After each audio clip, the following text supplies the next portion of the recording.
नमस्कार, आप देख रहे हैं न्यूज रांची में। मैं हूं आपके साथ रेखा। डुमरी उपचुनाव में जेएमएम प्रत्याशी बेबी देवी ने भारी मतों से जीत हासिल की है। इसके साथ ही आपको बता दें, इंडिया गठबंधन के द्वारा एचईसी को बचाने को लेकर के अहम बैठक की गई थी। इस वक्त हमारे साथ खास बातचीत के लिए मौजूद है सीपीआई के कार्यालय के सचिव अजय कुमार सिंह। तो चलिए सीधा हम इनसे जुड़ते हैं और जानने की कोशिश करते हैं कि डुमरी चुनाव में बेबी देवी को जीत हासिल करके पे इनका क्या कुछ कहना है। देखिए, चुनाव जो है इंडिया गठबंधन बनने के बाद ये पहला चुनाव था और उसको भारी मतों से इंडिया गठबंधन ने पूरी एकजुटता से मिलकर इसको लड़ा, भारी मतों से चुनाव जीतने का काम किया। मैं ये बात स्पष्ट रूप से कहना चाहता हूँ कि झारखंड संघर्षों की धरती है और यहाँ पर जो भी आजकल हुआ है, जो भी गठबंधन बनाया गया, मजबूती से उन्होंने हमेशा फासिस्टवादी शक्तियों को परास्त करने का काम किया है। इसलिए डुमरी की जनता ने भी जो फासिस्टवादी शक्तियां थी, चाहे आजसू और बीजेपी के गठबंधन को हराने का जो काम किया, इसके लिए वहां की जनता को धन्यवाद देते हैं। और उन्होंने दर्शाया, ये बताने का प्रयास किया कि डुमरी की जनता और झारखंड की जनता जो है 2024 के चुनाव में भी यही रिजल्ट दोहराएगी। अगर इंडिया गठबंधन पूरी एकजुटता के साथ लगातार काम करते रहेगा तो कहीं ना कहीं उनको पटकनी झारखंड में बीजेपी को अपना सोचना पड़ेगा कि कितने सीटों पर वो जीते। एनडीए को बैकफुट पाना पड़ेगा, हमेशा ही संदेह दिया झारखंड में। आज इंडिया गठबंधन के द्वारा आप लोग बैठक रखी गई थी, क्या कुछ बात?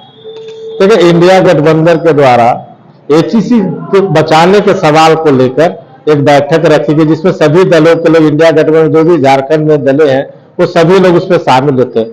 हम बार बार ये एचईसी बचाने के सवाल पर लोग बोलते हैं एचईसी घाटे में चला क्या है, लेकिन एचईसी का जो योगदान है देश में, अभी आपने देखा इसरो पर जो चंद्रयान का लॉन्चिंग होता है, यहीं से इसरो का लॉन्चिंग पैड बनकर गया है। और अभी राज्यसभा में उनके मंत्री कहते हैं कि एचईसी का कोई योगदान नहीं है इसरो का लॉन्चिंग पैड में। जो चंद्रयान का जैसे लगता है इसरो में लॉन्चिंग पैड जो एचईसी में बना उसमें उसकी कोई भूमिका ही नहीं। ये बताने का प्रयास करे, ये दर्शाता है कि कैसे वो एचईसी को बेचने का काम कर रहे हैं। एक बात आप देखेंगे, जितने भी देश के पब्लिक सेक्टर्स है उसको लगातार बेचने के लिए उतारे हुए, कैसे बेच दिया जाए। आप देखेंगे हमारे देश में बीएसएनएल, मैं बीएसएनएल का नाम इसलिए लेना चाह रहा हूं कि आप देखेंगे एक तो इसरो में एचईसी में जो लॉन्चिंग पर उससे आप चंद्रमा पर लैंडिंग किए और वह जो नेटवर्क काम कर रहा है वो बीएसएनएल का नेटवर्क काम कर रहा है। जो आप देखेंगे कि हमारे बगल में हेडक्वार्टर है, यहां पर नेटवर्क काम नहीं करता।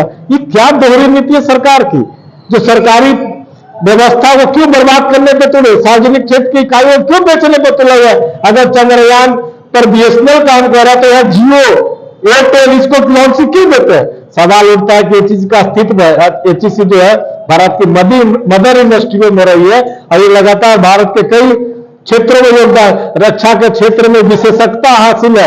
आपने देखा, चाहे वो दुर्गापुर का स्टील प्लांट है, बोकारो का स्टील प्लांट है, राउरकेला का स्टील प्लांट, इसकी अहम भूमिका रही।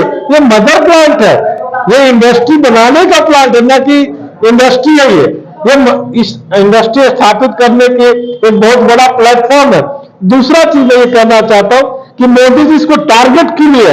आपने देखा अभी नेहरू म्यूजियम का नाम बदल के मैंने पीएम म्यूजियम रख दिया, तो कहीं ना कहीं मुझे लगता है कि एचईसी पे, चूंकि नेहरू जी ने इसका उद्घाटन किया था, तो कहीं ना कहीं दर्शाने का काम करते कि उनको नेहरू जी से या नेहरू परिवार से या जो भी देश के प्रधानमंत्री है उनके सभी गर्ममयी चीजों से उनको नफरत होता है और जहां भी उनका लव उस नाम को मिटाने का काम करे या इतिहास को मिटाने के लिए लगातार उसका प्रयास कर रहे हैं, दर्शाने का प्रयास कर रहे हैं। एचईसी की कोई इंपॉर्टेंस नहीं।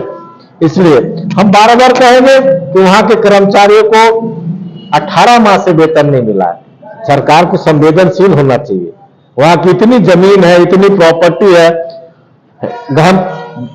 गठबंधन की बैठक में तय किया गया कि 14 तारीख को हम राजभवन पर एक व्यापक रूप से इसको जन मुद्दा बना के संघर्ष को जाएंगे। राज्यपाल को हम ज्ञापन भी देंगे और माननीय मुख्यमंत्री से भी हम लोगों ने अपील किया है कि आप इसको बचाने के लिए, झारखंड का अस्तित्व है, झारखंड का धरोहर है। ऐसी को बचाने के लिए आप लोग इंडिया गठबंधन के द्वारा आप लोग आगे की रणनीति मतलब बोल रहे हैं कि आप लोग धरने पे जाओ, ज्ञापन सौंपोगे, तो अभी तक आप लोगों ने क्या कुछ किया है? देखिए, हम लोग लगातार संघर्ष करते रहे एचईसी बचाने के लिए। आपने देखा होगा कि ये 2002 से ही एचईसी को बेचने में लगातार लगे हुए थे, लेकिन 2004 में जैसे यूपीए बंद की सरकार आई तो उसको सर्वाधिक पैकेज दिया गया। तो पैकेज देकर हमने उसको जिंदा करने का कि लगातार जैसे ही देश में ये आपका एनडीए की सरकार, तो उन्होंने एक मंत्रालय बना रखा है जिस इन्वेस्टमेंट मिनिस्ट्री की जो भी सरकारी पूंजी है वो होने पौने दावों में अपने दोस्तों को बेचने के लिए उन्होंने एक मिनिस्ट्री का गठन कर दिया। हम लगातार सड़कों पर संघर्ष कर रहे हैं और हम कल आज भी इंडिया गठबंधन ने पूरे देश में, अगर मैं कह सकता हूं दावे के साथ कह सकता हूं, ये इंडिया गठबंधन ने अगर पहली बैठक में तय किया है कि हम एचईसी बचाने के लिए संघर्ष का रास्ता चुना है और ये संघर्ष का रास्ता हम लगातार 2024 तक संघर्ष को लेते जाएंगे और एचईसी बचाने के लिए इंडिया गठबंधन के जितने भी प्रतिनिधि दल है और संकल्पित है कि किसी भी तरह एक के प्रकार इसको बंद नहीं होने देंगे। आप देखेंगे एचईसी में 2 साल से डायरेक्टर नहीं है, परमानेंट डायरेक्टर नहीं है, उसके पास कार्य पूंजी का अभाव है।